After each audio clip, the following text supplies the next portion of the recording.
Thank you, Madam Speaker.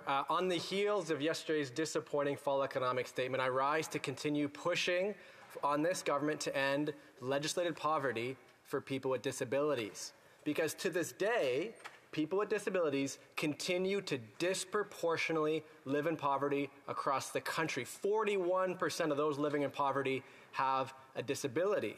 And while a Canada Disability benefit has been promised to Canadians with disabilities for years, it's now been 6 months since this Parliament unanimously supported the Canada Disability Benefit Act, with no funding committed since. People with disabilities deserve better from this government. And so I'll reiterate what I've said in this House before. If the governing party were serious, they would have done and supported people with disabilities the way they approach childcare. Funding first, then agreements with provinces and territories, and then legislation. But for people with disabilities, it was the other way around. It was legislation first, and now we continue to see funding not get committed. Crickets when it comes to actually funding the benefit. This is all part of why the disability community has been calling for the Disability Emergency Response Benefit, or DERB for short, to recognize legislated poverty for people with disabilities as the urgent crisis that it is. And when it came to CERB in the pandemic, the government acted with urgency. We know that is possible. We know they could do so here again. It's why I asked the Prime Minister in question period weeks ago if he would put in place this emergency benefit while the Canada Disability Benefit regulations continue on. I ask this recognizing that neither he nor I have ever had to live under the crushing weight of legislated poverty, imploring him to act quickly. Now, not only did he not answer my question, and not only has this government not put in place DERB in the time since, but then we had the fall economic statement yesterday. For people with disabilities, nothing. The Canada Disability Benefit, nothing. The Disability Emergency Response Benefit, nothing. It was unsurprising, though, for some, given the words of the Deputy Prime Minister and Finance Minister on this very question. When asked specifically by the media in the week leading up to the fall economic statement about funding the Canada Disability Benefit, her words, quote, "We can't fund everything." Deeply disappointing to hear that from her after all this government has promised people with disabilities. My overarching concern, ultimately, is that the governing party seems to be allowing the leader of the official opposition to almost govern from opposition. This government needs to wake up and realize that it needs to differentiate themselves from the Conservatives, not become more like them. This government needs to show that they remember what it looks like to be progressive. They need to make clear that the lives of people with disabilities aren't there simply for a photo op, and that Canadians with disabilities expect them to follow through. Because once again, today, Canadians with disabilities continue to live in poverty. And for all the fanfare with the Canada Disability Benefit Act passing, as I'm sure we'll hear from the Parliamentary Secretary, nothing has changed yet for Canadians with disabilities across the country. And so my question to the Parliamentary Secretary is this: what's the point in passing the Canada Disability Benefit if this government doesn't seem to have any plans to actually fund the benefit? The Parliamentary Secretary to the Minister of Diversity, Inclusion and Persons with Disabilities. Merci, Madame la Présidente. Thank you, Madam Speaker. I thank the member from Kitchener Centre for his question and his advocacy. Our government recognizes that many Canadians with disabilities need additional financial support, and that is the reason for the Canada Disability Benefit. The benefit will provide this. Madam Speaker, we are in no way dilly-dallying and wasting time. The passage of Bill C-22 is a major milestone. Our government has a strong and unwavering commitment to create a more inclusive and barrier-free Canada.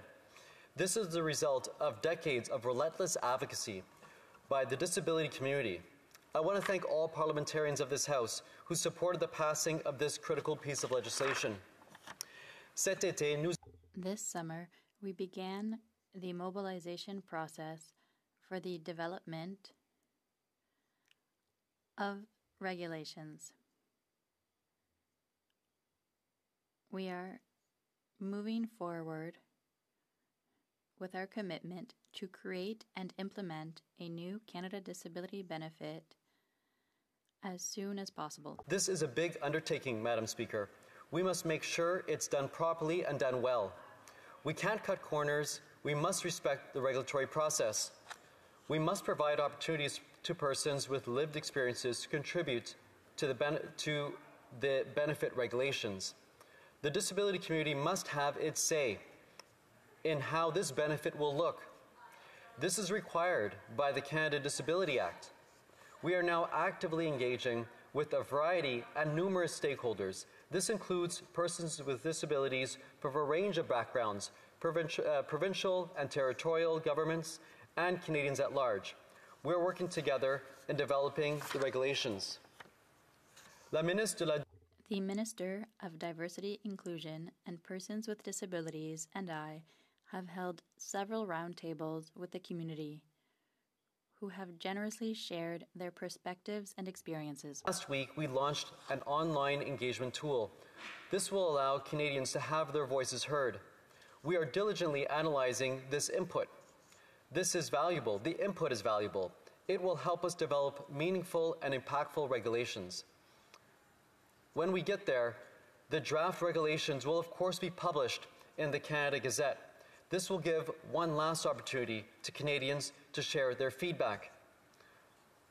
Again, we are doing everything to make sure that the disability benefit will be fulsome, will be impactful, and will serve Canadians and lift those who are experiencing economic challenges, lift them up, those who are of working age and living with disability.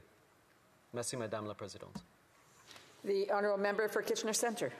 Thank you, Madam Speaker. I want to make really clear with the Parliamentary Secretary, he's absolutely right. People with disabilities must, I appreciate he used the word must, be involved meaningfully in the collaboration of the design of the regulations. That's the case because it's an amendment that I put forward at committee and was supported at committee. It's now the law. No one is debating the extent to which people with disabilities must be meaningfully engaged in the design of the regulations. The point I'm making is that they don't need to wait for regulations to be done to dedicate the funding. As I mentioned, when it came to childcare, it was the exact opposite. Funding came first, then other steps followed. The federal government could do the exact same thing here. They've chosen not to for 6 months, and time is running out for people with disabilities living in poverty. Are they or are they not going to provide a disability emergency response benefit? And are they going to step up and fund the Canada Disability Benefit? The Honourable Parliamentary Secretary. Madame la Présidente, we Madam Speaker. as swiftly as possible on ensuring that the disability benefit is fulsome, is done with full consultation with the disability community, and is factoring in the comments, the feedback, the expertise, the lived experiences of the disability community. We are doing the work to make sure this is done properly and fulsomely and is done right. From the beginning, our government has been committed to support Canadians with disabilities. We are filling in the gaps. Yesterday, our Deputy Minister tabled our government's next phase, a plan to help create good middle-class jobs and grow a strong, inclusive economy. The disability community is part of our society and our economy. We are making sure we will get this done properly and in full consultation with the community. This is within the spirit of nothing without us. It helps us to ensure that all voices are included, especially those who have disabilities.